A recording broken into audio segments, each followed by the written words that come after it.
Bueno, muy buenas tardes para todos. Como siempre, muy contentos de poder estar compartiendo con ustedes lo que siempre pues tratamos de hacer en estos momentos pues complicados, hay que decirlos, en los que nos encontramos, pero como siempre, con la confianza de que podamos salir adelante de esta situación, cada uno cumpliendo con su rol y con la responsabilidad que cada quien debe tener. En el caso nuestro, pues lograr trabajar, impulsar y llevar academia tal y como lo hemos venido haciendo las últimas semanas, los últimos días. Hemos estado cumpliendo un horario muy bonito, cumpliendo con los temas sobre el diplomado de Derecho Penal, pues, lo cual nos ha permitido llegar a muchas personas. Quiero agradecer la gran cantidad de mensajes que nos ha tocado pues compartir, que hemos recibido, comentarios de solidaridad, de apoyo, de manifiestos de interés también de personas que quieren seguir preparándose, que quieren conocer más sobre este campo de derecho. Gracias a Dios les quiero dar la buena noticia que tendremos una agenda cargada de mucho trabajo, de mucha academia. Esperamos nosotros que ustedes tengan esa misma intención que tenemos nosotros de poder inundar de conocimiento, de poder compartirlo, porque al final del día eso es lo que nosotros tratamos. Siempre hemos creído que el conocimiento que no se comparte, el conocimiento que no se somete a discusión, pues deja de ser conocimiento. El conocimiento tiene que ser puesto a discusión y es precisamente eso lo que nosotros pues estamos buscando. Hoy un sábado de academia para su servidor. Para quienes no me conocen, pues mi nombre es Juan Carlos Ríos, soy director de la Academia de Preparación de Privados, Jure Excelencia Académica, y los sábados estamos desde las 8 de la mañana hasta las 4 de la tarde compartiendo con diferentes grupos. También lo hacemos entre semana, alrededor de 500 estudiantes que tenemos la bendición de prepararlos para su examen técnico profesional junto a un pool de profesores y docentes. De igual manera, pues el año pasado, en el mes de septiembre, tomamos la decisión de participar como candidato a decano de la Facultad de Derecho, sobre todo consciente por la situación difícil que atraviesa la academia en nuestra facultad. Y la situación como esta, como el caso de la pandemia, lo único que vino fue a desnudar la realidad que vive nuestra facultad. Han pasado días, semanas sin que muchos estudiantes puedan recibir sus clases, sin que puedan tener ese acervo de cultura, de educación, que es básica y que es clave para su formación. Creo que esta pandemia y la situación que está atravesando el país nos demuestra que es necesario un cambio en nuestra facultad, que ya no podemos seguir con lo mismo, como lo decía Ente. No podemos esperar resultados diferentes haciendo lo mismo. Haciendo lo mismo es imposible que tengamos resultados diferentes y por eso la necesidad de cambio, de transformación en nuestra facultad. Recibimos muchas propuestas y les quiero agradecer. En la última sesión del diplomado hicimos una pregunta. Tú, amigo sancarlista, profesional sancarlista, docentes sancarlistas, ¿qué cambiarías en nuestra facultad? ¿Qué es lo que nuestra facultad necesita? Y vean, hemos recibido una gran cantidad de propuestas y sobre todo el reflejo de la necesidad de un cambio en nuestra facultad. Ya no responde a esa necesidad que tiene el estudiante en nuestra facultad. Tristemente nos quedamos en el tiempo y hemos denotado que no solo el uso de la tecnología, sino que la capacitación docente y la evaluación docente quedó fuera totalmente de nuestra facultad. Que ese sentir profundo que tenía nuestra facultad de Derecho de formar a los mejores profesionales quedó atrás. Ya no es el mismo sentir, ya no es el mismo pensamiento. Cambió totalmente esto y se inundó de cuestiones eminentemente políticas. Hoy queremos hacer una reestructuración, queremos hacer un cambio, queremos revisar ese pensum, esa malla curricular, la queremos revisar. Tenemos que tener esos cursos que respondan a una realidad. El uso de la plataforma no son las clases por Facebook Live, como muchos creen. El uso de una plataforma es lo que nos dará una verdadera facultad inteligente, que es lo que nosotros necesitamos. Desde la gestión en cada una de las situaciones administrativas que se puedan resolver en línea, desde mejorar la comunicación del docente con el estudiante, mejorar la metodología, aprendizaje, enseñanza del docente y el estudiante, mejorar en cuanto a la calidad del contenido académico, la supervisión, la evaluación permanente y la educación continua debe ser el reto que tenemos que trabajar en nuestra facultad y es parte de la propuesta que hemos hecho. Se han implementado muchas herramientas a nivel internacional e incluso en universidades privadas en nuestro país que datan mucha distancia de nuestra facultad, lamentablemente, y por eso la necesidad del cambio. Hoy, como todos los sábados, pues no es la excepción y me siento muy contento porque del otro lado, pues no solo hay un gran profesional, una gran persona que para mí es muy importante, sino que también un gran amigo, promoción de su servidor, somos promo, el licenciado Sergio Peña.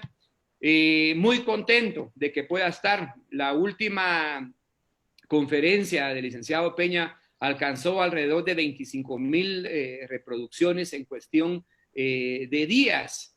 Entonces, eso para nosotros es muy importante porque denota, y lo digo con mucha humildad, denota la necesidad que hay por el estudio y por la profundidad.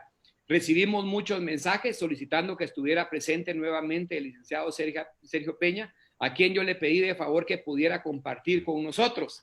Para quienes no estuvieron la anterior vez, el sábado pasado, pues me voy a permitir resumir así rápidamente su hoja de vida para que ustedes sepan de quién se trata. El licenciado pues Sergio Peña tiene más de 15 años en el ejercicio profesional, es abogado y notario, como ustedes saben, tiene una maestría en Derecho del Trabajo y de la Seguridad Social en la Escuela de Posgrados de la Universidad de San Carlos, es catedrático universitario de la Universidad Mariano Gálvez, cuenta con maestría también en materia de recursos humanos, en ciencias de la administración y también es docente de la misma, es catedrático universitario a nivel de pregrado y posgrado de la Universidad Mariano Gálvez en diferentes maestrías. Es examinador de los tribunales del examen general privado desde el año 2010 a la presente fecha en la Universidad del Istmo. Es asesor de tesis de posgrado, también de maestría en la Universidad Mariano Gálvez. Es asesor de tesis también a nivel de pregrado. Como experiencia profesional, pues ha organizado diferentes congresos en materia de derecho de trabajo y previsión social. Ha trabajado para el organismo judicial en diferentes momentos, en juzgado sexto de trabajo y previsión social. En el ejercicio profesional de la abogacía, pues cuenta con una especialidad en el área de litigio en derecho laboral y procesal laboral. Tiene también experiencia en la administración pública, pertenece también a asociaciones gremiales, como por ejemplo la Asociación Iberoamericana de Juristas de Derecho del Trabajo, de la cual pues hoy preside esa junta directiva. Y por supuesto también es de la asociación o es miembro de la Asociación Guatemalteca de Derecho del Trabajo, ASGUATRA. Un currículo que me he permitido resumir, Sergio. Te quiero agradecer por ese espacio, por tu esfuerzo, por brindarnos, como yo siempre lo he dicho, algo que es elemental, que no tiene precio, pero que sí tiene valor, que es poder compartir el conocimiento. Muchas gracias, Sergio. Espero que estés bien en esta situación en la que nos atravesamos y pues todas las personas ya listas y prestas para poder escucharte en este interesante tema del juicio ordinario laboral. Gracias, Juan Carlos. Muy buenas tardes a tu persona, muy buenas tardes a todos y cada una de las personas que nos escuchan.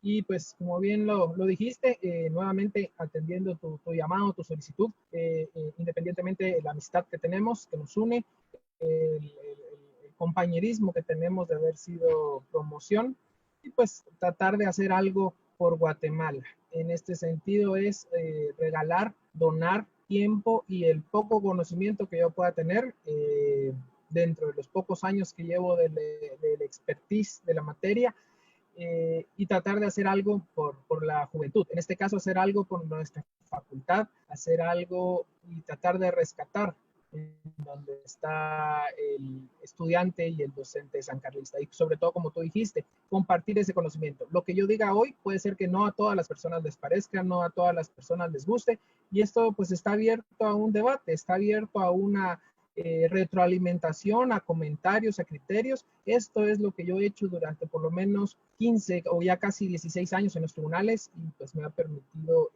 atender a tanto personas de la iniciativa privada como la iniciativa pública. Como bien lo dijiste, he formado parte de los tribunales y también he sido asesor de instituciones públicas. Entonces, ese conocimiento, ese expertise es lo que pues podemos participar hacia tu persona, hacia Guatemala, y por qué no, devolverle algo a la facultad de donde pues nosotros, gracias a Dios, salimos. Así es. Bueno, Sergio, te dejo ahí, a todos por favor atentos. Al final, como siempre lo hacemos, su mejor comentario, fan destacados que hemos tenido en las diferentes conferencias, pues estaremos pues tratando de trasladar un libro de los pocos que tenemos, que ya empezamos con los ganadores, que les estaremos anunciando, por supuesto. Y recuerden que en cada sesión habrán sorpresas y lo más importante, el conocimiento, que es lo que nos interesa. Un abrazo, Sergio, y por favor procede a esa presentación magistral. Gracias, Juan Carlos, muy amable. Y jóvenes, pues a todos muy agradecidos nuevamente por robarles aquí un poco de su tiempo y tratar de compartir con ustedes nuevamente. Primero que todo, agradecerles también y estar sorprendido por esa cantidad, esa respuesta que tuvimos a la presentación de la semana pasada. Espero pues volver a llenar las expectativas con lo que es el juicio ordinario laboral y en este caso lo que he denominado las incidencias del juicio ordinario laboral. Bajo esta perspectiva, pues mucha gente me podrá decir qué es el juicio ordinario laboral.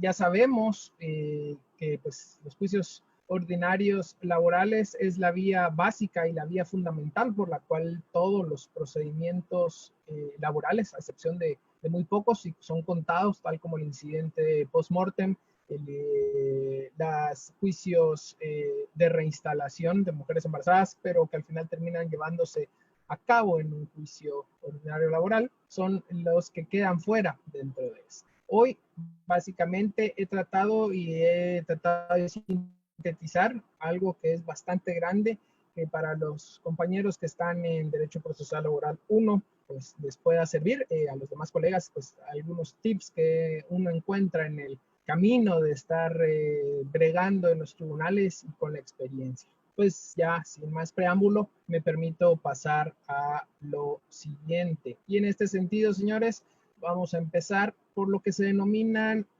las pequeñas características del derecho procesal laboral, y no voy a enumerar todas porque yo creo que ya más de algunos las conocemos, las sabemos y las encontramos, pues gracias a Dios.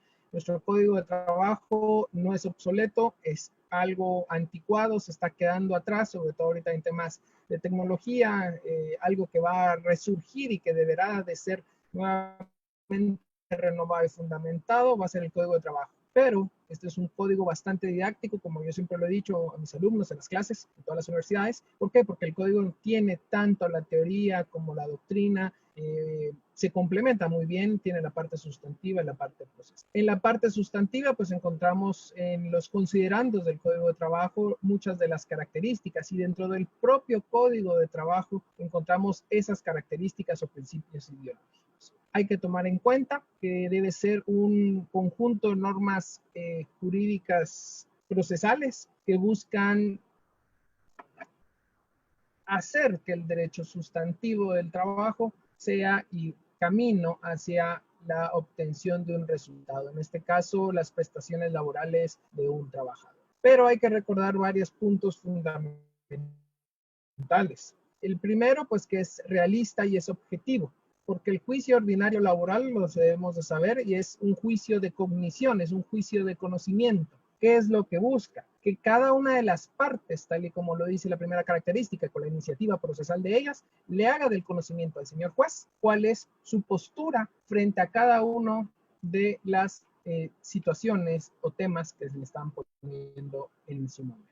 ¿Qué es lo que buscamos entonces? Partimos de que conforme con el artículo 332, las partes tienen esa iniciativa procesal que busca que cuando se integre o se hace una demanda, se ingresa una demanda, el juez tenga el conocimiento con todos los requisitos fundamentales que el propio artículo 332. Automáticamente ustedes también lo saben que el mismo Código de Trabajo establece que al cumplirse todos los requisitos del 332, las partes ya están facultadas para obtener el auxilio y el beneficio de los órganos jurisdiccionales. Aquí viene algo muy importante, que es lo que queremos empezar a verificar.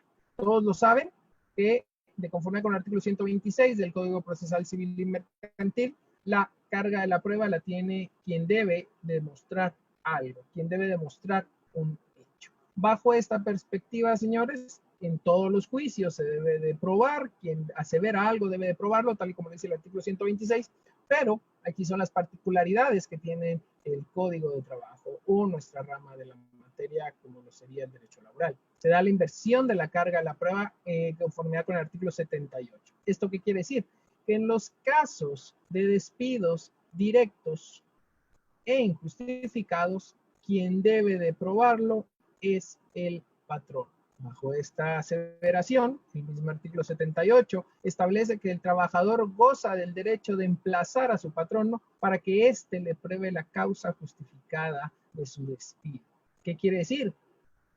Como lo vamos a ver adelante con otras características o principios del derecho laboral, que en teoría el trabajador no debe de probar mayor situación más que cumplir con los requisitos que contiene el artículo 332 del Código de Trabajo. Pero, señores, y esto lo tengo que decir, porque el derecho del trabajo sea antiformal, sea sencillo, sea basado en una característica del derecho sustantivo, como lo sería el indubio properario, no quiere decir que el trabajador no deba de presentar una bonita demanda. Y cuando me refiero a bonita, no me refiero a que sea agradable, que lleve, pues como lo he dicho yo, bonita pintura, sino simplemente que lleve y cumpla con los requisitos del artículo 332 y que conlleve lo más fundamental, es decir, enseñarle al juez qué es lo que tenemos para poder así obtener bajo su juzgamiento, bajo su cognición, la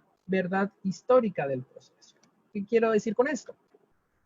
Hay que también decirlo, señores, que muchos de los problemas que se dan en los juicios ordinarios laborales y que tienen que ver en muchos casos con la pérdida de los mismos es que no se cumplen con formalismos mínimos y esenciales. Como lo dije, la antiformalidad la encontramos en el considerando quinto, en el artículo 11 y en el artículo 321 del Código de Trabajo, así como las sencillas. Esto no quiere decir que nosotros cuando demandemos en un juzgado de trabajo y previsión social a un patrono no debamos de cumplir con requisitos. Esto quiere decir que esos requisitos son los mínimos que el propio legislador pensó que eran los básicos y fundamentales para poder hacer esta demanda. La sencillez quiere decir que estos juicios están desprovistos de mayores formalismos. ¿Y cuáles son esos formalismos? Simplemente cumplir con esos requisitos que nos establece el artículo 332 en su totalidad. Fuera de eso, encontramos que se deben de cumplir ciertos requisitos que establezcan cuando se utilicen leyes supletorias, como lo sería en este caso el artículo, el Código Procesal Civil y Mercantil, a través del artículo 326 del Código de Trabajo. Para cual, un ejemplo, lo tenemos en el principio de adquisición de los medios de prueba. Quiere decir que los medios de prueba que nosotros aportamos como parte demandante también benefician y se convierten en prueba para la parte demandada y viceversa. Cuando la parte demandada es debidamente notificada, se ha trabado la litis y ellos contestan la demanda o interponen algún tipo de acción eminentemente de las que están nominadas dentro del código, podemos decir que esos medios de prueba ya son adquiridos. ¿Para qué? No solo para mí, sino para que el señor juez pueda tener conocimiento de lo que va a llegar a dictar en una sentencia. Recordemos que la sentencia viene del latín, sintiendo, el sentir.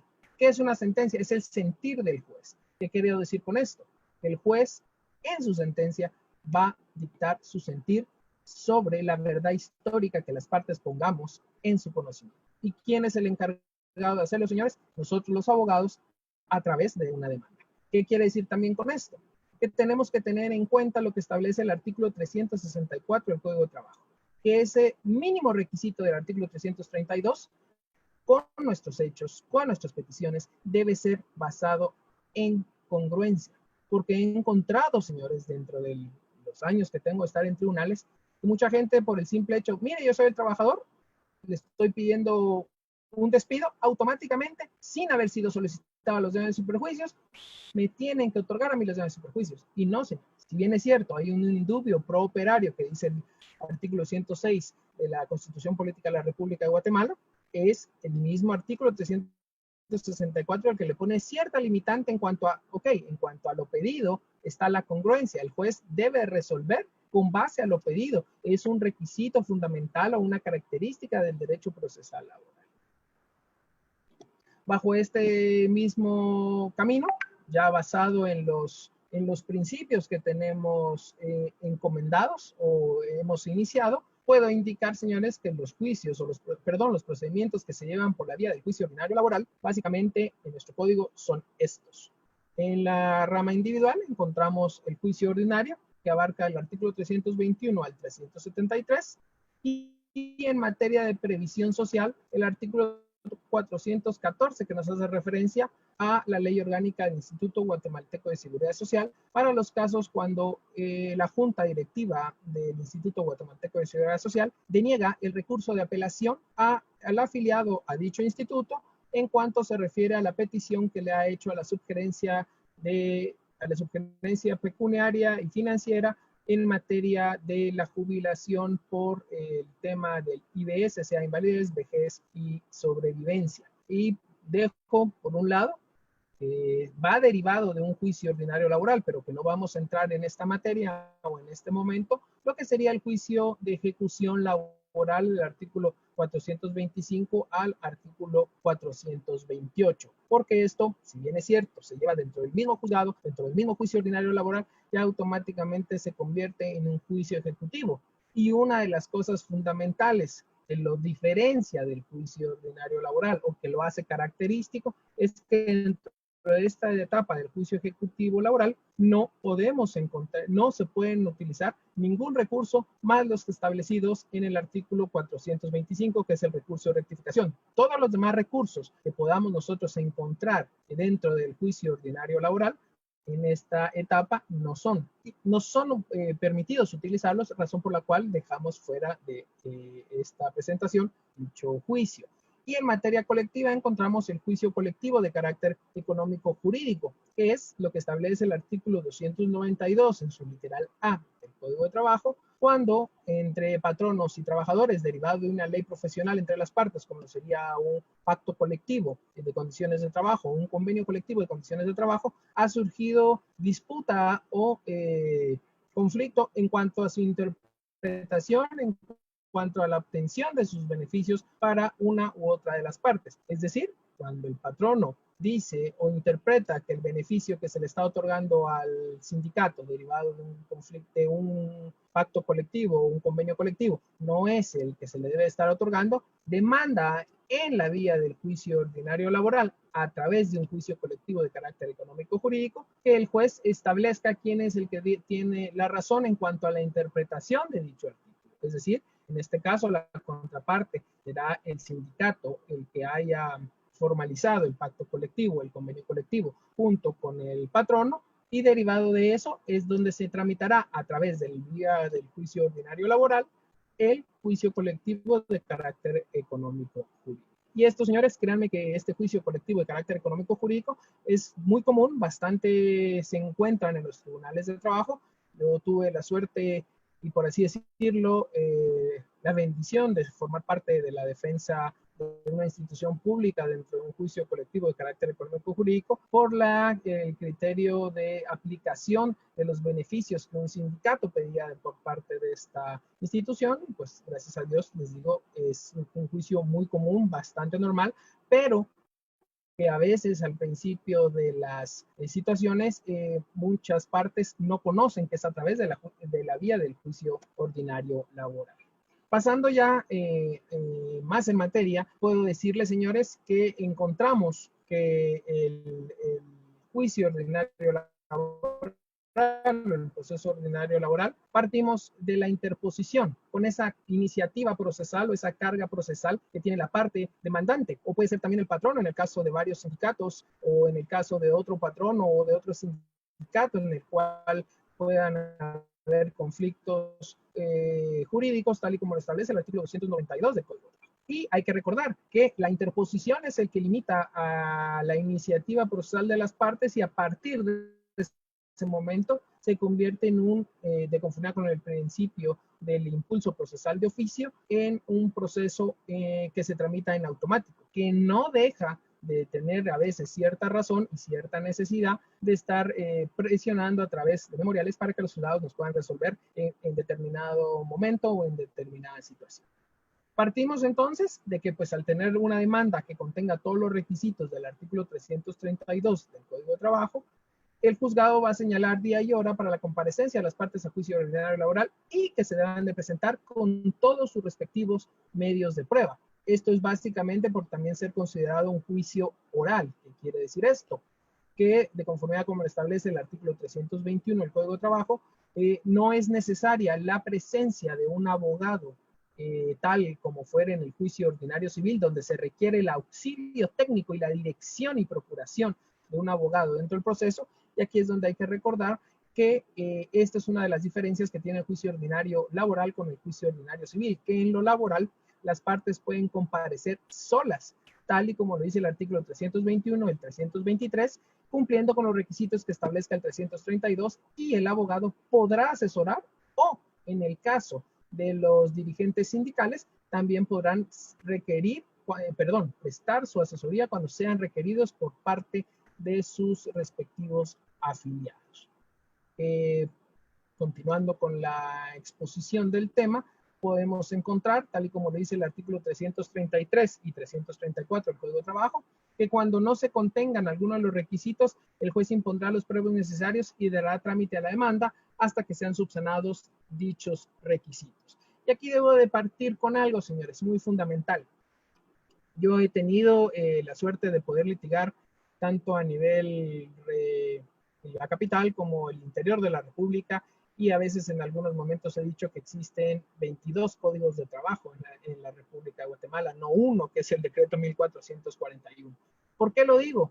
Y lo digo con razón de conocimiento de los juicios que me han tocado, y algunos colegas en la práctica lo entenderán, porque no es lo mismo litigar en el juzgado, un juzgado de la ciudad capital, que irme a un juzgado de Quetzaltenango, o un juzgado de Ixcán, o un juzgado, por ejemplo, en Chimaltenango, porque los criterios jurisdiccionales son completamente distintos. Pasa que, pues, en la ciudad capital es un juzgado especializado únicamente en trabajo y previsión social.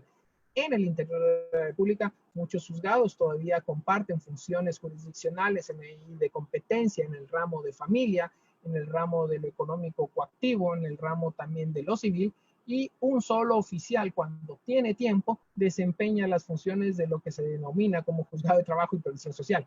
Entonces, ese mix o ese conjunto de normas y conocimientos hace que se apliquen criterios civilistas que no son necesarios para de lo que establece el Código de Trabajo. Es ahí donde se debe aplicar el principio de antiformalidad y de sencillez. No está requiriendo a veces requisitos previos que cumplan o que se establezcan de conformidad con el Código Procesal Civil y Mercantil. Aquí lo voy a decir muy claro. Por ejemplo, en el interior de la República, muchos juzgados dicen que si no se le da trámite a su demanda si no lleva el timbre forense. Señores, de conformidad con el artículo 11 del Código de Trabajo, todas las actuaciones judiciales están exentas de cualquier tipo de impuesto, y en este caso del timbre forense. Ojo, hay que también entrar a conocer cuál fue el fondo de la materia del timbre forense, que en determinado momento son fondos para las pensiones o para las actividades de los profesionales en el Colegio de Abogados y Notarios de Guatemala, pero a veces en muchas materias, en este caso, muchos jueces no dan trámite a las demandas ordinarias laborales o amenazan con rechazar una demanda ordinaria laboral si no se cumplen con ciertos requisitos. Son cuestiones que a criterio de su servidor no deberían darse, porque se está violando la antisencillez y la formalidad dentro del juicio ordinario laboral. ¿En detrimento de quién? del trabajador, de la parte más débil o de la parte más desprotegida de la relación laboral. Pero, pues como abogado litigante, no comparte el criterio a veces de los órganos jurisdiccionales, pero pues debe de cumplir para el mayor beneficio, la mayor tranquilidad de su cliente cuando pues así es indicado. Y esto a veces no importa si es la parte patronal o si es la parte trabajadora cuando se interpone este premio. Continuando con eso, el mismo artículo 337 nos establece ya la primera incidencia que tenemos dentro del juicio ordinario laboral. Debe de mediar por lo menos entre la fecha de la notificación y el día de la audiencia 3 días. Ojo, el propio Código de Trabajo está estableciendo que por lo menos para que sea notificada la parte demandada en forma efectiva y la litis se pueda encontrar debidamente trabada entre las partes procesales, deben de mediar 3 días para tener nosotros la certeza de que esa audiencia laboral se vaya a llevar a cabo. De igual manera, hay que tomar en cuenta, cuando estamos litigando en el interior de la República, el artículo 48 del decreto 289 de la ley del organismo del Congreso de la República, ley del organismo judicial, que nos establece plazos de la distancia que son fijadas de manera discrecional, tal y como lo establece dicho artículo. En ese sentido, sí se han fijado plazos por el día de la distancia, estos deberán ser sumados mínimo a los 3 días. ¿Y qué pasa cuando no se llevan a cabo estos 3 días, por lo menos que establece el Código de Trabajo? Señores, automáticamente, si se inicia la audiencia laboral, ya tenemos una situación para que el juzgado pueda enmendar todo el procedimiento y todo lo actuado quede sin efecto y debamos volver a la etapa de la notificación y de que se trabe la litis entre las partes procesales. Es muy fundamental cuando se está litigando por parte de la parte actora, verificar que se cumpla con este requisito y también cuando la parte demandada ha recibido la notificación, una de las primeras cosas que se recomienda hacer es verificar que se cumpla con estos requisitos, porque de lo contrario la litis no ha sido debidamente trabada y ya pueden haber violaciones al derecho de defensa o a derechos constitucionales de otra naturaleza. Pasando ya en que se han medido los 3 días y los días de la distancia y que todo esté bien, pues ya podemos empezar con otros tipos de incidencias dentro del juicio ordinario laboral. Uno de esos primeros es que recordemos que el artículo 336 del Código de Trabajo nos establece que las partes procesales podrán excusarse una única vez por enfermedad. Y cuando me refiero a partes procesales, a las personas físicas. Las entidades jurídicas no lo pueden hacer. Y lastimosamente, señores, no en afán de criticar, sino en afán de que nosotros como abogados tengamos el deber de cuidado hacia nuestros clientes, porque pues yo siempre lo he dicho que como abogado uno lo único que uno tiene es su conocimiento, su nombre y su licencia para ejercer dentro de un estado como lo es el Estado de Derecho en Guatemala, pues debemos de velar por nuestro cliente. Y en ese sentido hemos encontrado, y no muy pocas, al contrario, excusas médicas presentadas donde se excusan a sociedades. Esto no es permitido. Y la otra, hemos encontrado excusas que no tengan que ver con situaciones médicas. Yo les puedo contar, por ejemplo, una anécdota cuando hace varios años ya atrás, en la calzada Roosevelt, salubristas del hospital Roosevelt salieron a protestar y nos bloquearon la calle impidiendo el acceso y la libre locomoción. Bajo esa circunstancia, nosotros llegamos al juzgado 5 minutos tarde, ya había empezado la audiencia, se nos negó la participación e intentamos presentar una excusa obviamente no médica. Y la sala resolvió que no al lugar. La Corte Suprema de Justicia resolvió igual, confirmando cuando se fue buscando una acción de amparo, y la Corte de Constitucionalidad confirma y dijo que no obstante que se había probado documentalmente, fehacientemente, es decir, nosotros acompañamos fotografías, acompañamos actas notariales, un reporte de la empresa metropolitana de transporte en cuanto al tema de que se había violado la libre locomoción, la sala dijo que era viable, era fehaciente el hecho, pero no se podía, ya que la legislación y el legislador había dicho que únicamente por enfermedad y por una única vez, en lo cual pues nosotros tuvimos ese desafortunado hecho. Lastimosamente, al día de hoy todavía se siguen presentando este tipo de excusas y, señores, lo único que genera es a veces una recarga en el tribunal y que esto genere atraso en cuanto a la tramitación de su proceso. Regresando al tema específicamente, cuando el artículo 336 nos dice que si la excusa cumple con los requisitos, pues el juez suspenderá la audiencia y programará una, dice, dentro de las 72 horas siguientes. Esto pues ya queda a criterio y a la cantidad de las audiencias que tenga la agenda del órgano jurisdiccional.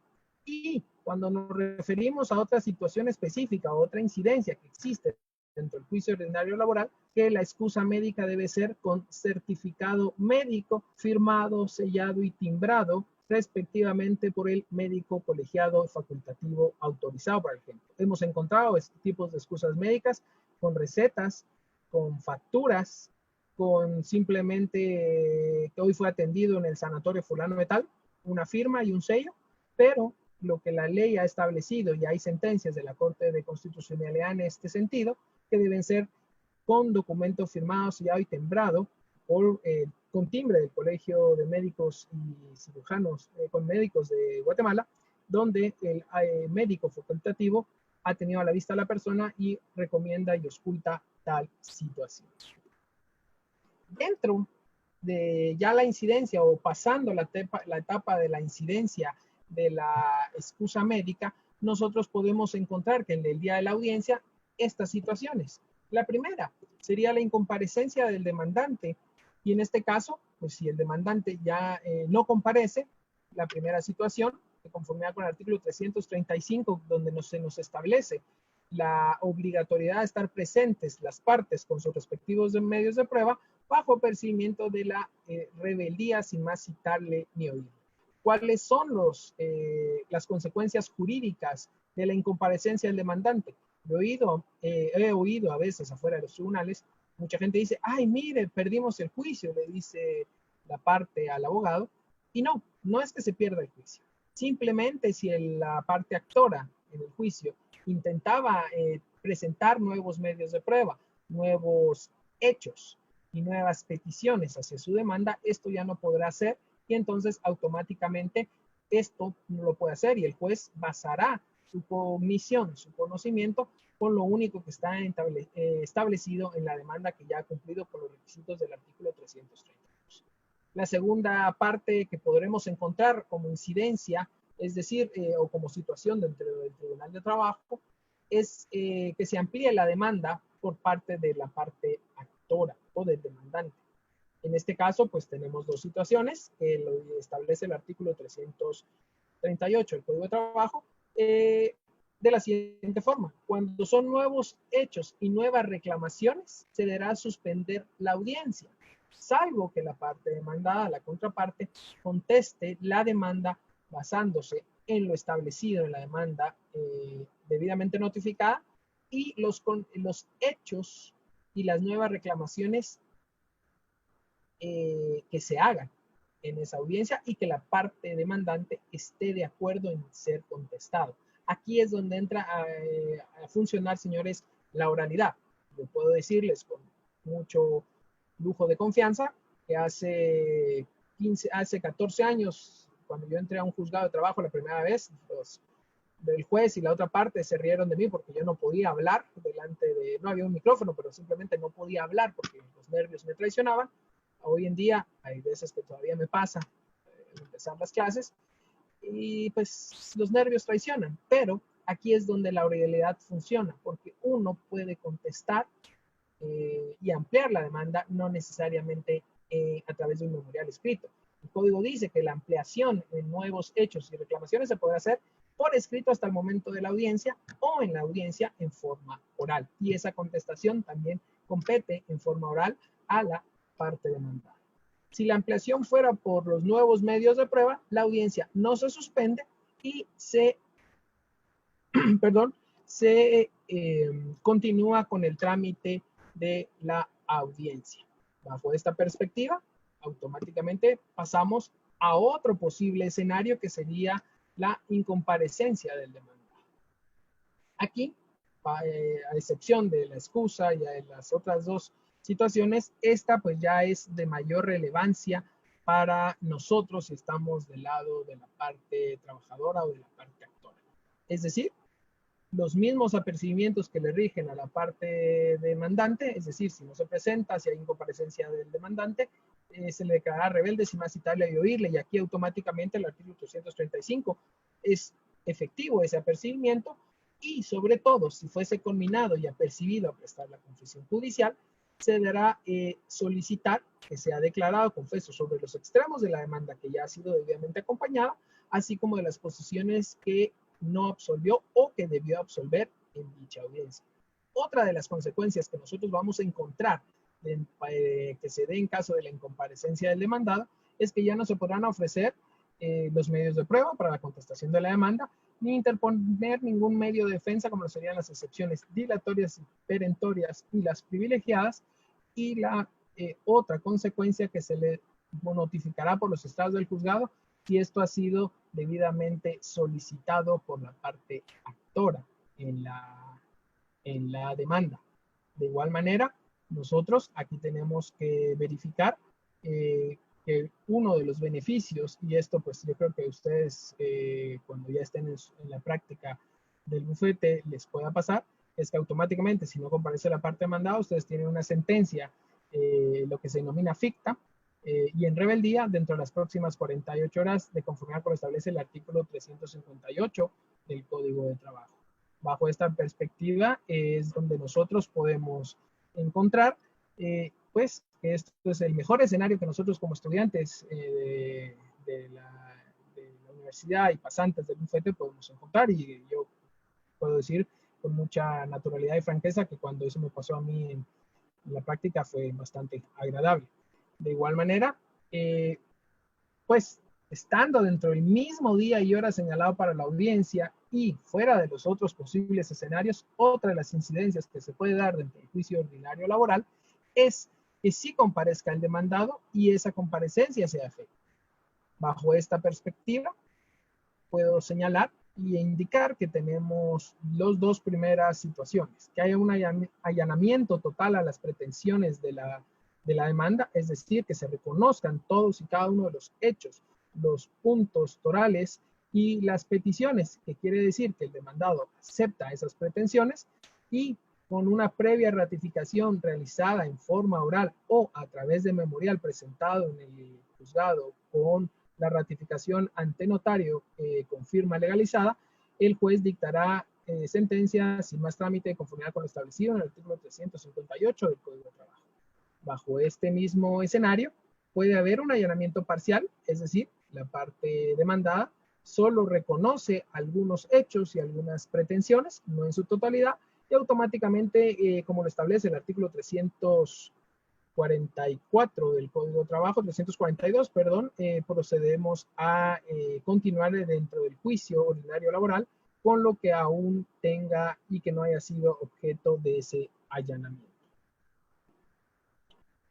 Igual, otra incidencia que nosotros podemos tener dentro de este juicio ordinario laboral es que comparezca ya la parte demandada y nos interponga lo que se conocen como los medios de defensa.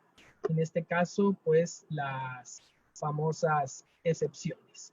Bajo ese tema de las excepciones, pues les puedo decir que una de las particularidades que encontramos dentro del Código de Trabajo, señores, que no son las famosas excepciones previas. Y ojo, he visto muchos abogados recién graduados, o he visto algunos pasantes cuando llevan su práctica en los tribunales, que cuando han tratado de contestar las excepciones previas o las han tratado de interponer como excepciones previas, son rechazadas in límite en ese momento, porque de conformidad con lo establecido en el Código de Trabajo, en el artículo 342, las únicas que son reconocidas son las que están establecidas dentro del cuerpo legal, y en este caso son las excepciones dilatorias. ¿Qué pasa entonces si la parte demandada me interpone excepciones dilatorias? Bajo esta perspectiva pueden ocurrir dos situaciones. La primera, pues que el demandante, la parte actora, evacúa en ese mismo momento en forma oral las excepciones a través de, pues, como estoy haciendo yo, con un micrófono, indicándole al juez que no está de acuerdo en las excepciones dilatorias por tales y tales motivos, ofrece después de sus hechos los medios de prueba y automáticamente el juez entra en ese momento, posteriormente a la resolución, si las excepciones son aceptadas, a la diligenciamiento de los medios de prueba, y en esa audiencia el propio Código de Trabajo establece que debe dictarse el auto respectivo. Aquí pueden ocurrir dos situaciones, todavía siendo un poco más larga la incidencia. Y una de esas es que el juez, al recibir los medios de prueba, deba de señalar audiencia posteriormente para el diligenciamiento de ciertos medios de prueba, como serían los informes, como serían los dictámenes, como sería la citación para la confesión judicial. Y en ese caso, pues el juez está impedido de dictar en esa misma audiencia, en ese mismo momento, el auto respectivo que resuelve las excepciones dilatorias. Todo va a depender, en primer lugar, si el juez acepta, en todo caso, la interposición de las excepciones. Si las acepta, ¿qué medios de prueba va a aceptar y cuáles van a rechazar? Y, señores, bajo esta perspectiva, cuando se están rechazando los medios de prueba, el abogado al que no le favorezcan los rechazos puede estar y deberá estar atento a interponer, pues, las respectivas protestas en cuanto a los rechazos de los medios de prueba, los cuales se deben de fundamentar de una manera técnica y jurídica para dejar abierta la posibilidad, en el caso de una apelación, para que en caso dado la sala pueda recibir allá los medios de prueba que sean debidamente aceptados, tal y como lo establece el artículo 365 en cuanto a la apelación y 367 en trámite de la segunda instancia. Y regresando dentro del camino del juicio ordinario laboral, que por eso se denominó incidencias, porque se dan cuenta, hemos ido desglosando cada uno de los puntos, es pues que si se declaran con lugar esas excepciones dilatorias, se deberán de subsanar los requisitos que hagan falta de acuerdo a la excepción interpuesta. La más común, la más clásica que se encuentra en estos casos es la demanda, la excepción dilatoria de demanda defectuosa. ¿Qué quiere decir? Que pues no se han cumplido con algunos de los requisitos que de conformidad con el artículo 332 al juez al momento de dar trámite a la demanda se le pasaron por alto, y en este momento pues el juez acepta la excepción y resuelve que efectivamente no se han cumplido con esos requisitos mínimos que no violan en ningún momento la antiformalidad y la sencillez, al contrario, la robustecen, porque el juez, cuando falta alguno de estos requisitos de los establecidos en la demanda, se verá impedido en forma fáctica y de hechos a poder dictar una sentencia conforme a ciertas situaciones. Por ejemplo, uno de los requisitos, que no se indique el salario promedio ordinario y extraordinario mensual de los últimos 6 meses de la relación laboral. Esto quiere decir que a veces simplemente en la demanda ponemos salario promedio de los últimos 6 meses o de la relación laboral. Nos está indicando si es el salario ordinario y extraordinario promedio mensual de los últimos 6 meses, porque a veces, si no tomamos en cuenta los salarios extraordinarios, pues va a variar los rubros, y de conformidad con la congruencia, ese hecho de no haber sido pedido de esa forma va a impedir al juez a que se dicte una sentencia completamente con todos los puntos debidamente resueltos.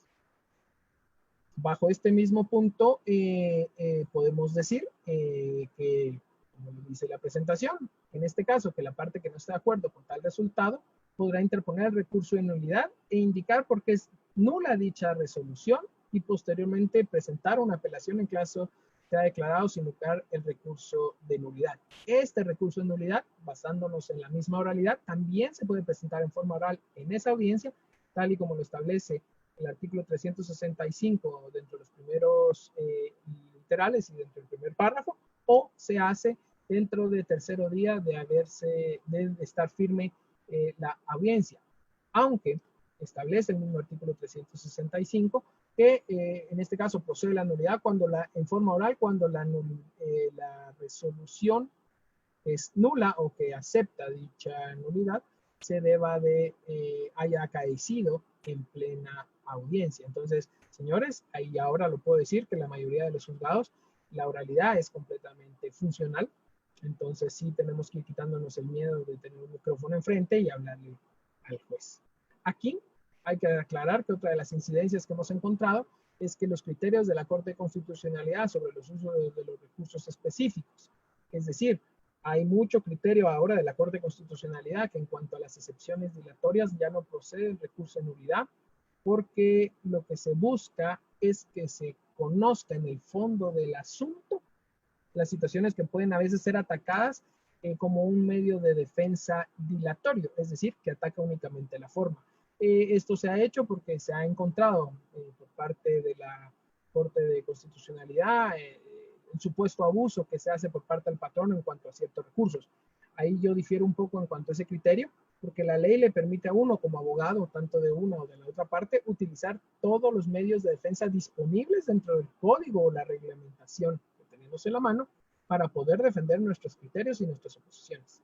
Lastimosamente, no podemos dejar de lado lo que decía el maestro Mario López Larrabe, que en el juicio ordinario laboral es más fácil encontrar el hambre que la justicia, porque pues por la cantidad de recursos se puede establecer que las sentencias se tardan ahora mucho en llegar. Hay que recordar que está establecido en el Código de Trabajo desde 1947 y que en ese entonces tomaba dentro aproximadamente un año o menos de un año, más o menos unos 8 meses, en llevar a cabo todas las etapas del juicio ordinario laboral hasta encontrar una sentencia. Lastimosamente ahora por la poca cantidad de juzgados de trabajo que hay y la sobrecarga que tienen estos mismos juzgados, las propias audiencias y sentencias están tardando hasta 1 o 2 años, que es lo que nosotros como abogados litigantes hemos encontrado en los propios tribunales. Dentro de esta misma situación, hemos de decir que si en el caso de ser igualmente declarado con lugar de recurso de nulidad, la parte afectada puede igualmente apelar ese recurso de nulidad y como lo dice la próxima literal, si se confirma el recurso de nulidad, con el recurso de apelación se debe de hacer e indicar lo que establecía la literal A en la filmina anterior. Esta presentación, señores, hago la aclaración, también va a ser subida a la plataforma y la van a tener ustedes en su disposición, donde la podrán ver con mayor tranquilidad y un poco más de entendimiento. E igualmente, si se declara sin lugar las excepciones dilatorias en esa audiencia o en la posterior, la parte afectada pues deberá interponer el recurso de nulidad y se procede con lo dispuesto en las literales B, C y D ya indicadas. Ojo, uno de los puntos medulares es que si se rechaza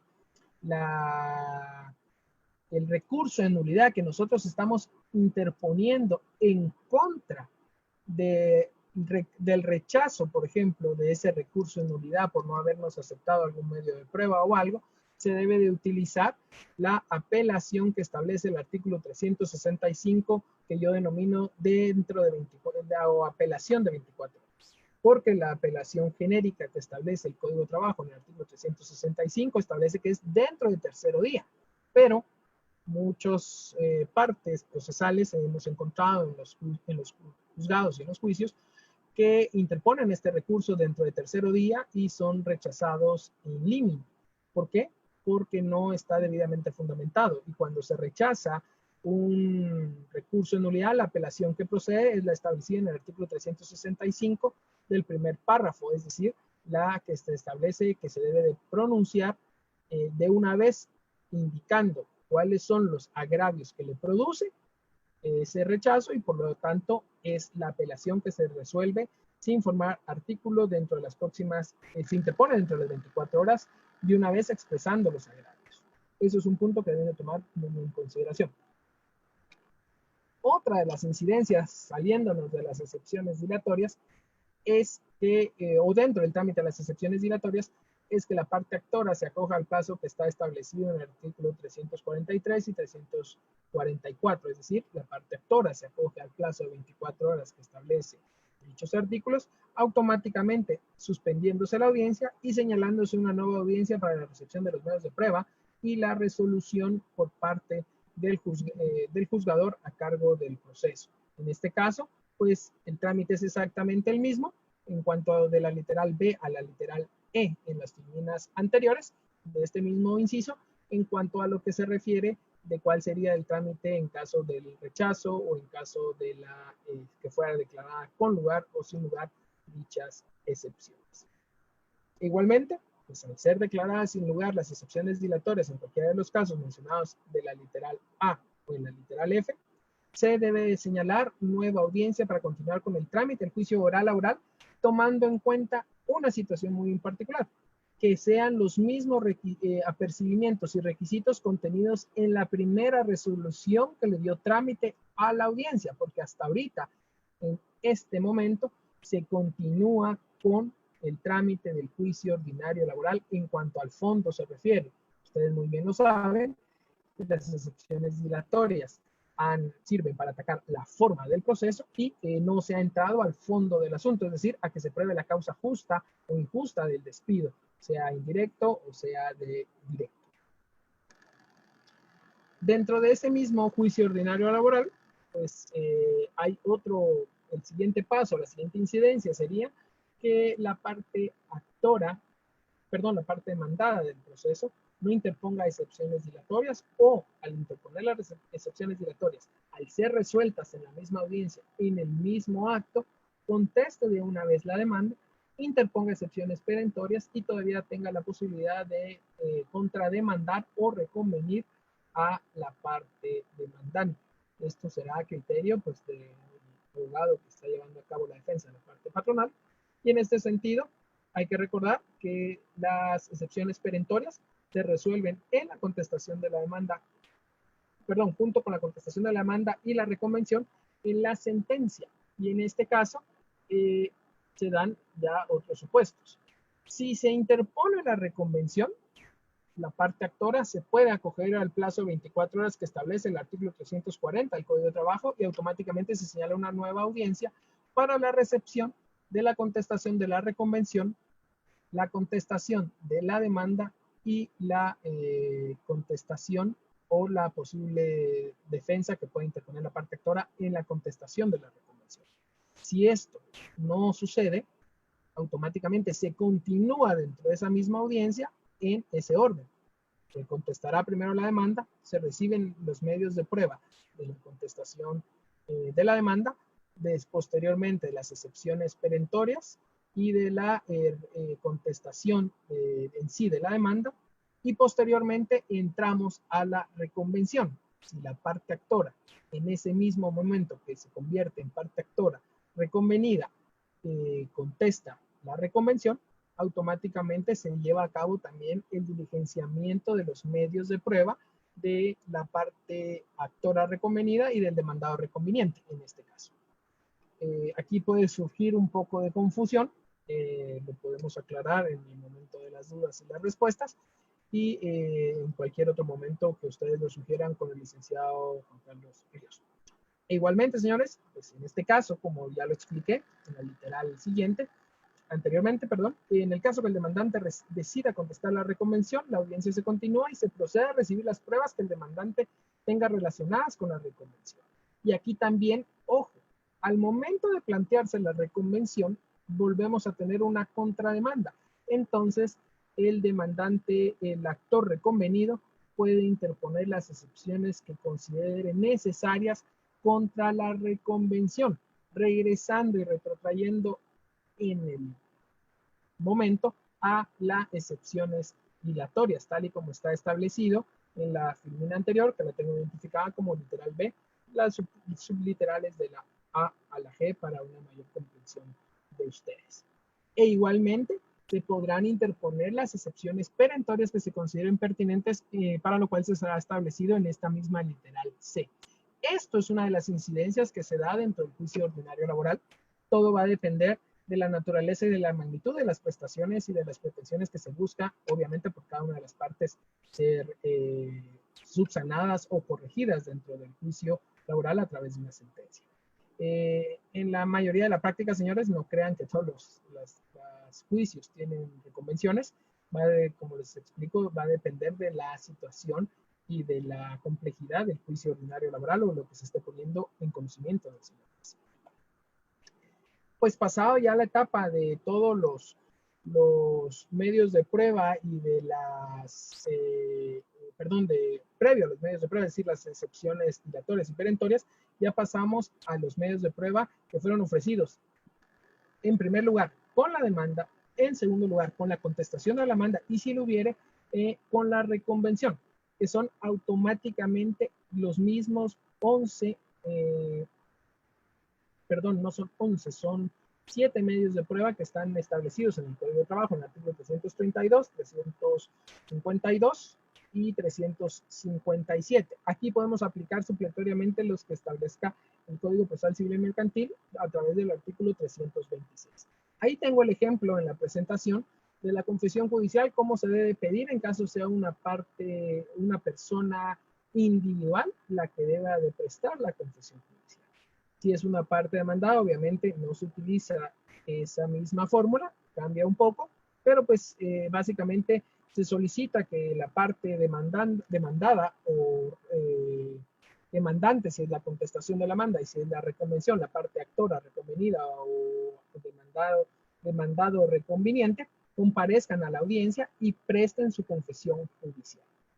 Una de las situaciones fundamentales y que también tiene que ver mucho con el juicio laboral, que tiene que ver mucho con el problema de los juzgados en el interior de la República, es que tienen ese criterio civil de que se debe de acompañar la plica con el pliego de posiciones en el momento de que se interpone la demanda o se interpone la reconvención o la contestación.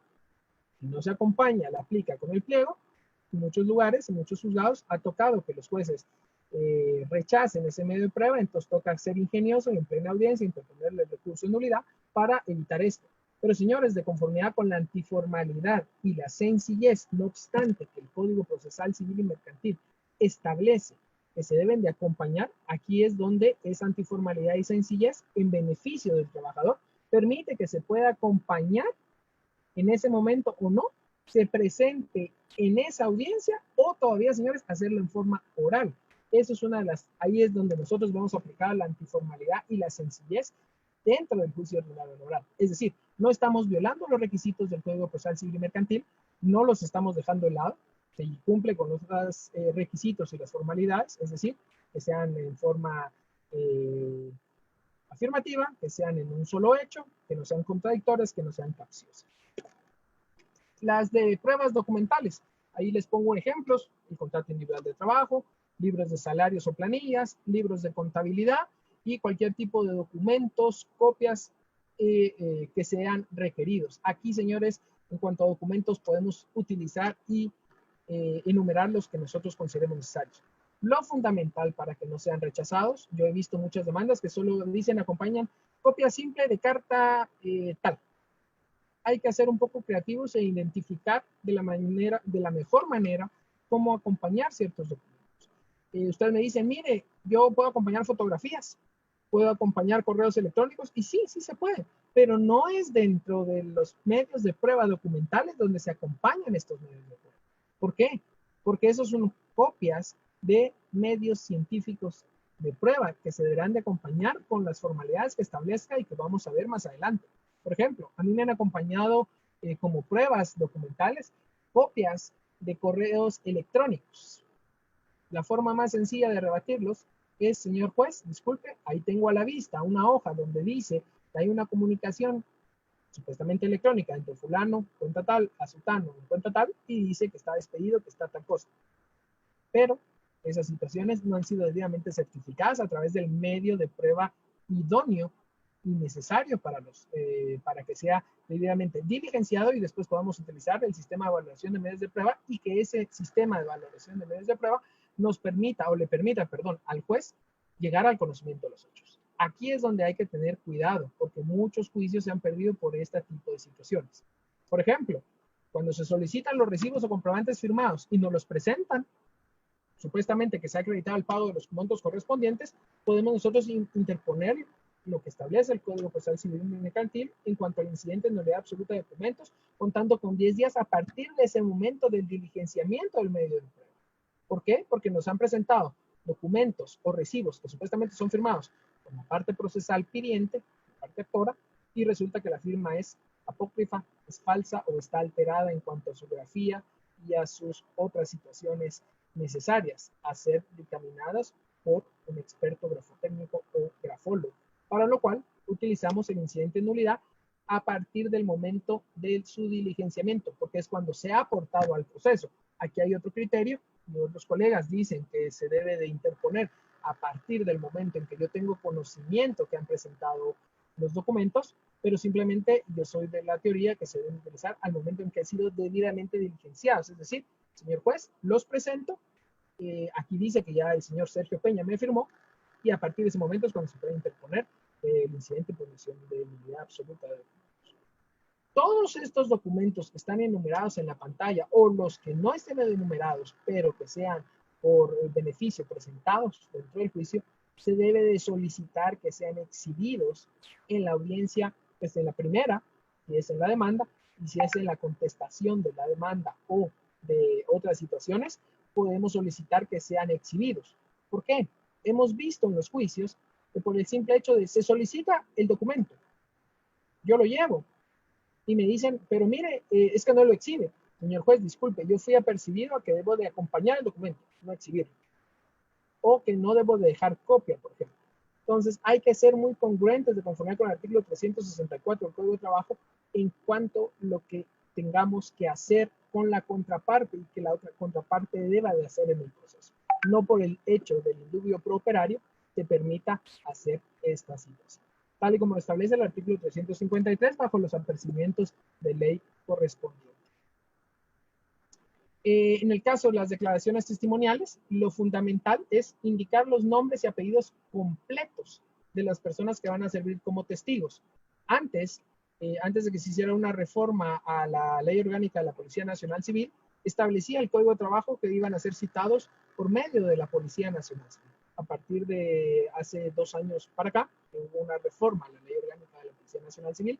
La PNC dejó de prestar este servicio porque ha dicho que ellos están encargados de la seguridad, no para encargarse de citaciones y demás situaciones administrativas.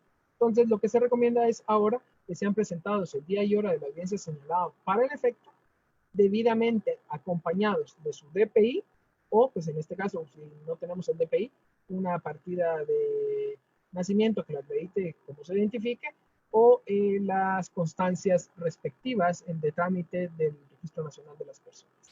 Otro de los puntos fundamentales es que el pliego de preguntas que se van a llevar a cabo para los testigos pueden ser presentados en la demanda o hasta el día y hora de la audiencia o en forma oral en la audiencia. No obstante que el Código Procesal Civil Mercantil establezca que se debe de acompañar, como en el caso del juicio oral o en el caso del juicio ordinario civil, donde se acompaña en la demanda dentro de la parte de los medios de convicción,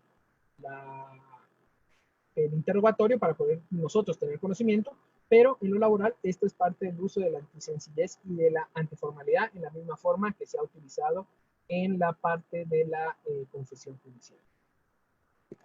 Otro punto es que la confesión judicial no puede ser utilizada, no obstante que lo diga el artículo 326 supletoriamente, como declaración de parte, porque el 332 establece cuáles son los medios de prueba que se utilizan en forma sencilla dentro del Código de Trabajo.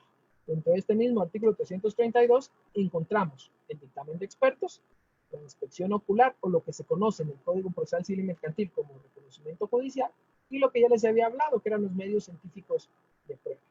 En este sentido, señores, el dictamen de expertos, uno propone e indica cuáles son los extremos sobre los que les va a versar. Por ejemplo, señor juez, que se proponga al perito grafotécnico, grafológico, al perito informático, fulano y tal, sobre los siguientes extremos. Y ahí uno indica cuáles son los puntos sobre los cuales va a versar y se solicita, de conformidad con el artículo 352, que la contraparte fije los puntos sobre los cuales va a versar también el expertaje y proponga de una vez a su experto.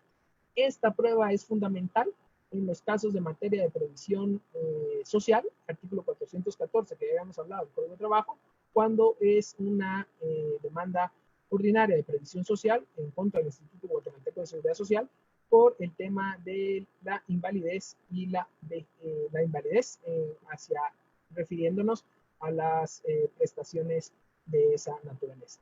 Igualmente, la impresión ocular, basándose en la misma situación, y lo que les decía sobre los medios científicos de prueba, que lo permite el artículo 332, inciso E del Código de Trabajo, aplicado supletoriamente al 191 y el 192 del Procesal Civil y Mercantil, pero con 2 requisitos fundamentales.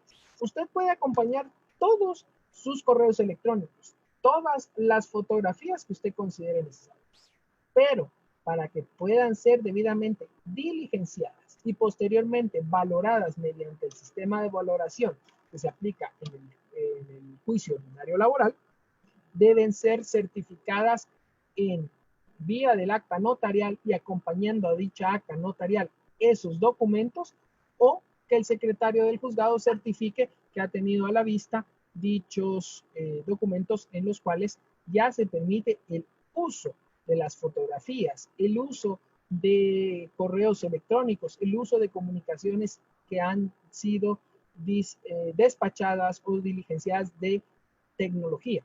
¿Puede entrar aquí un WhatsApp? Si es un WhatsApp con comunicaciones por escrito, yo considero que el notario puede dar fe de que lo ha visto de un Huawei P30 con número telefónico tal que es propietario fulano de tal, pero habrán algunos colegas que me dicen, disculpe, ¿qué pasa cuando son teléfonos prepago o los famosos desechables como en los Estados Unidos que no se pueden rastrear de quién son? Aquí podría ser sujeto de lo que nos permita el código notariado. A mi criterio, una comunicación de WhatsApp podría utilizarse si se puede demostrar que el teléfono del que salió es propiedad de la empresa y el donde se recibió es evidentemente propiedad de mi persona. Es decir, yo tengo documentos que acrediten la propiedad de tal. Como notario estoy dando fe de eso. Entonces se certifica que dentro del programa WhatsApp que está dentro de esos teléfonos o dentro del WhatsApp web, por ejemplo, en la computadora, se podrían utilizar esos. Ya otro tipo de comunicaciones, como lo serían audios de WhatsApp, grabaciones con las cámaras, eso pues ya nos salimos de la esfera del derecho laboral, de la esfera del derecho civil y entramos automáticamente en la esfera del derecho penal y al criterio de su servidor no pueden ser válidas dentro de un juicio ordinario laboral como un medio científico de prueba por las repercusiones penales que podemos tener dentro del mismo juicio y con las limitaciones que el derecho penal y la constitución política de la República tenga para ese tema.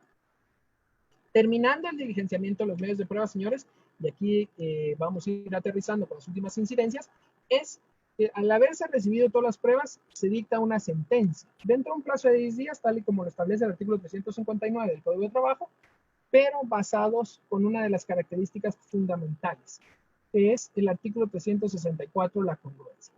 Usted pidió A, el juez debe resolverle A. Usted pidió B, debe resolverle B. Bajo esa perspectiva, uno de los claros errores que hemos encontrado en muchas demandas es que se solicita la indemnización, pero no se solicitan las prestaciones o las condenas accesorias que van derivadas de la indemnización, tal y como establece el artículo 78. ¿Cuáles son estas? Los daños y perjuicios y las costas judiciales, no las costas procesales, como también hemos visto que dentro del Código de Trabajo están establecidas las costas judiciales, no las costas procesales, y aún así hay veces que los jueces condenan a la parte demandada al pago de las costas procesales, y es hasta en materia de cuestión de amparo, en muchas ocasiones, o ante la sala, donde se logra revertir el pago de estas costas procesales. ¿Por qué? Porque el Código establece en el artículo 78 que sí es viable el pago de las costas judiciales, tal y como lo establece el artículo 78. ¿Y qué quiere decir con la congruencia? Que si usted lo pide en su demanda, en sus peticiones, el juez está obligado a resolver.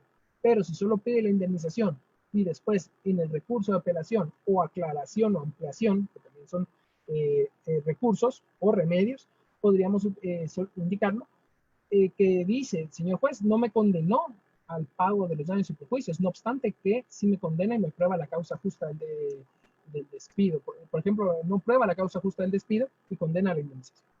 Sí, pero señor, usted no ha indicado cuáles son los demás condenas accesorias que debió establecer de conforme al artículo 78. Ahí es donde fundamentamos la congruencia. Pues, continuando, en el caso de la sentencia desfavorable, parte afectada deberá interponer el recurso de apelación de acuerdo al artículo 365, sexto párrafo, literal B, con una particularidad.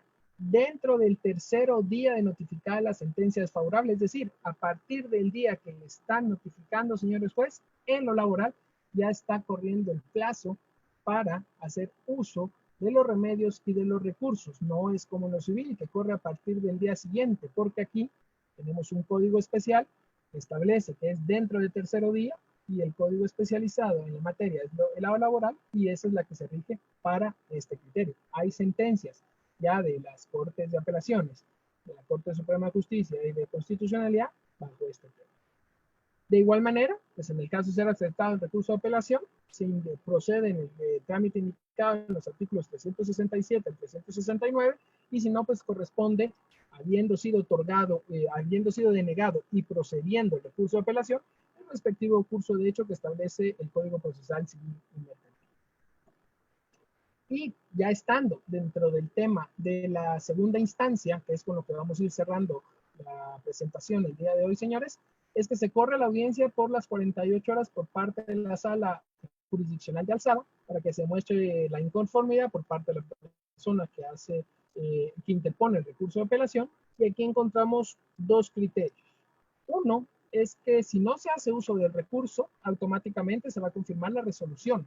Esto bajo el criterio de las salas de apelaciones de trabajo y protección social de la propia Corte Suprema de Justicia y de la Corte de Constitucionalidad, aún evacuando el día y hora señalado para la vista.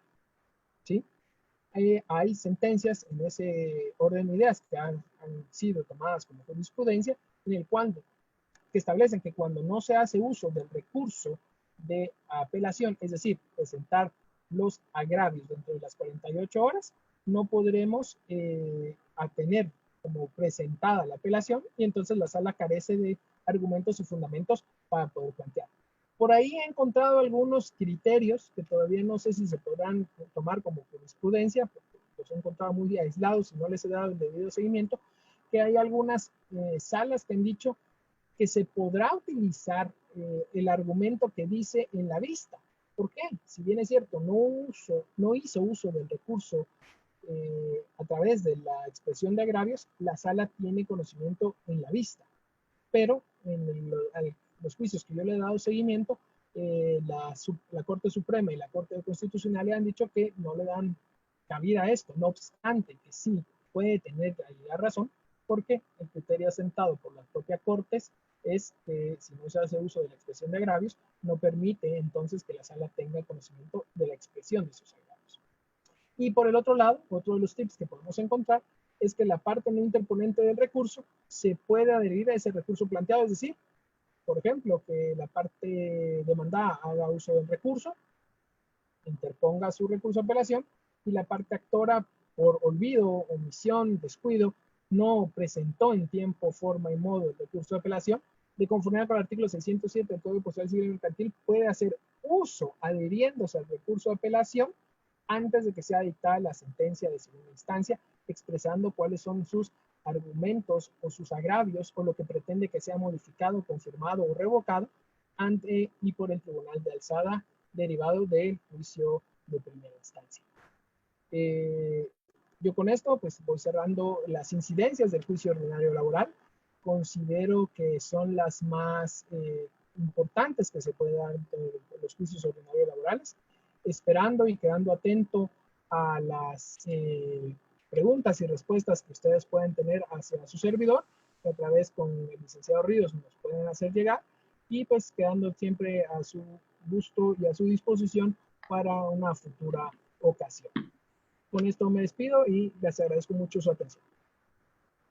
Excelente, Sergio. Muy buena disertación magistral. Te agradezco mucho. Más de 2,000 personas permanentemente conectadas en esta presentación. Agradezco a todos, como siempre lo hacemos. Vamos a responder algunas preguntas que han quedado.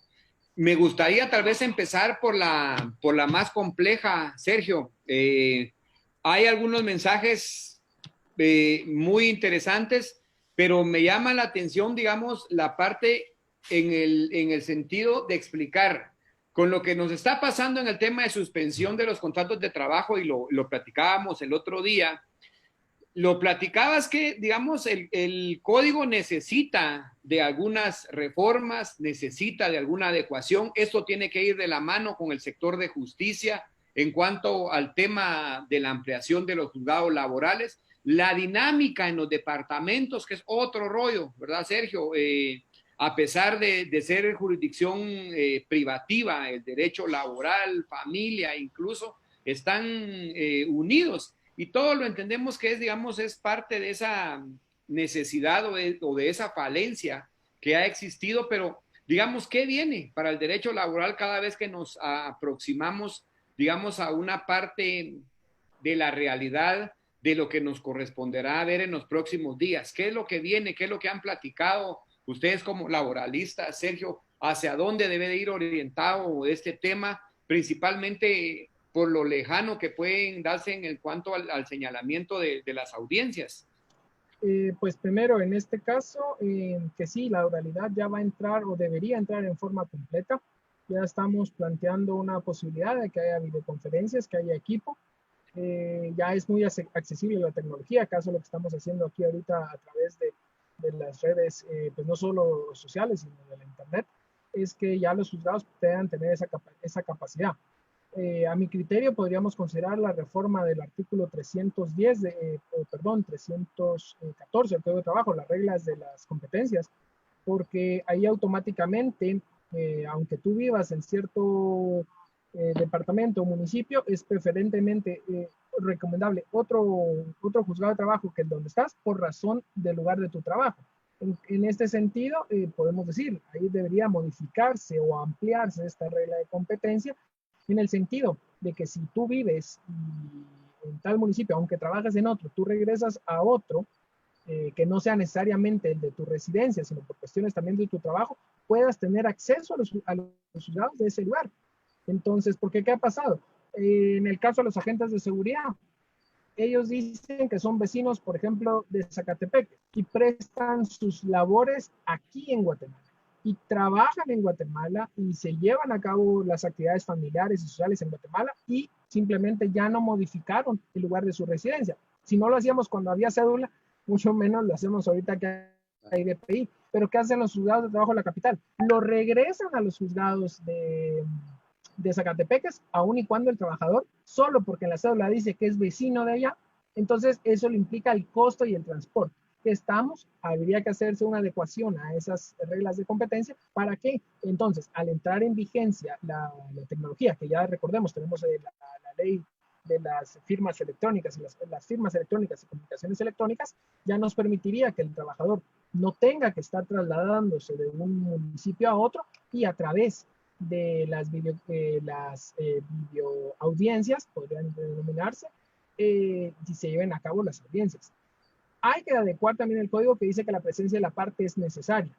En lo civil, en lo penal, uno puede actuar en el nombre del representado, del patrocinado. En lo laboral no, es necesaria la presencia de la parte. Ahí es donde podríamos también modificar la ley, en el caso de que la persona le cueste la movilización o que haya limitaciones a la movilización, nosotros como abogados podamos ejercer esa representación como tal. Existe el mandato, pero eso ya es un hecho que tal vez en lo civil y en lo penal, pues no necesariamente, ¿verdad? Entonces ahí podríamos ver una modificación bajo esa perspectiva. Excelente, gracias Sergio. Sergio, en términos generales ha habido una pregunta sobre una institución muy importante también en materia laboral, el tema de la conciliación. ¿Cuál ha sido, digamos, la experiencia en términos generales sobre, digamos, el actuar digamos, de los jueces en cuanto a dar la posibilidad de esa venia? Sabemos que es una etapa obligatoria dentro del proceso laboral. A mí me tocó, por ejemplo, la última vez en un tema laboral donde una juez muy condescendiente, yo necesitaba de un tiempo prudente por un tema de ajustes de pago de la empresa y todo. Y te digo, fue muy accesible y me dio, pero días atrás había tenido yo la experiencia donde me limitaron el tiempo y no me fue posible y eso me indicó. Claro, en cualquier momento se puede tener la etapa, pero digamos, en términos generales, creo que también es una institución a la cual se le tiene que dar una ponderancia especial, Sergio. Sí, fíjate que acá ahorita en los tribunales de trabajo de la ciudad de Guatemala, que es con los que más me mantengo últimamente, te puedo decir que ya los jueces están aplicando lo que establece el artículo 67 de la ley del organismo judicial, la conciliación en cualquier etapa del proceso, y abren con esa situación. Y algunos jueces ya me conocen y me dicen, licenciado Peña, hoy trae ánimos de conciliar o facultad. Mire, sí la tengo, pero le adelanto, no he terminado de arreglar la cuantía. Voy a necesitar por lo menos unos 20 minutos para ver si cuadramos con la parte actora o la parte mandada, dependiendo de qué lado estemos, y que me digan los personeros de la empresa, en el caso pues del lado patronal. Y hay jueces que sí son muy accesibles. Hay otros jueces que lastimosamente lo dejan a uno por no, solo 5 o 10 minutos. Y a veces yo lo he dicho, que el 95% de los casos laborales son higadescos. Yo te despido porque hoy yo amanecí de malas, tuve un problema en mi casa, tuve problemas en la empresa y tú entras levantándome la voz en la empresa y yo digo, ¿y este quién es para gritarme? Te echo, no tengo pruebas a la hora del despido, te despido sin carta, no tengo libro de salarios, no tengo cómo probar, cómo defender a la empresa. Yo he dicho a mis clientes, señores, en ese caso lo más fácil es conciliar, ¿ok? Aquí es donde podremos entrar a una discusión con algún colega, con alguna parte que me diga, sí, pero se viola el derecho del trabajador. Sí, pero es preferible tal vez entregarle el 80% de la indemnización que la empresa pierda más valores. Aquí en el caso del patrón, ¿qué gana el trabajador? Es cierto, pierde un porcentaje de su demanda que lo puede ganar, ojo, en su juicio, pero ¿cuánto va a durar ese juicio? 1 o 2 años. El valor real de ese dinero en 2 años es distinto, las situaciones son distintas. Entonces, la conciliación no quiere decir tampoco que se abuse a favor o en contra de una de las dos partes, pero sí tengamos un balance entre que la conciliación hoy en día es muy viable. Por ejemplo, antes de que entrara la situación de la pandemia, había gente que decía, mire, tuve el caso de una empresa que el trabajador estaba reclamando 4,000 quetzales. Vino la empresa y le dijo, mire, te doy 3,200. Yo le dije,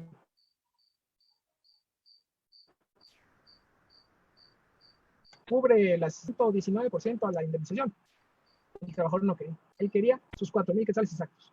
Entonces le dijo, mire, vamos a entrar a juicio, nos vamos a tardar tanto, etcétera, hasta el juez.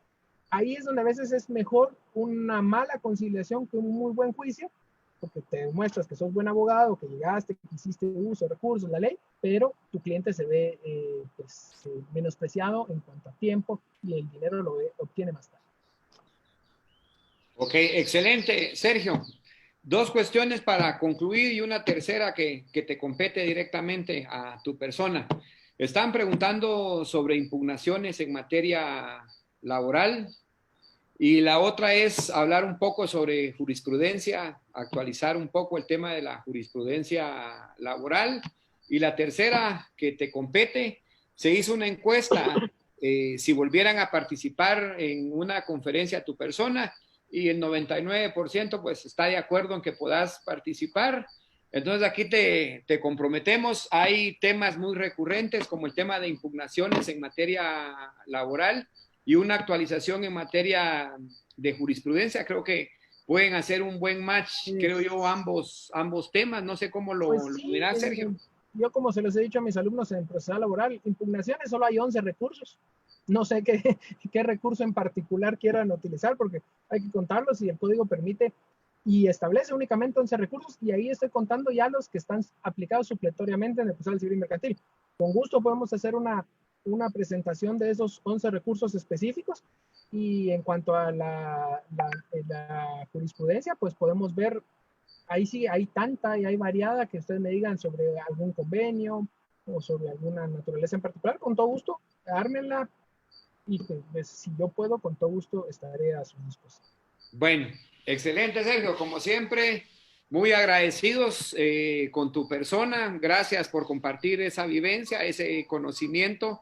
Estar, como nosotros decimos siempre, al llamado y con las botas puestas, eso es un hecho que siempre se te agradece. Estamos muy contentos con lo de esta noche.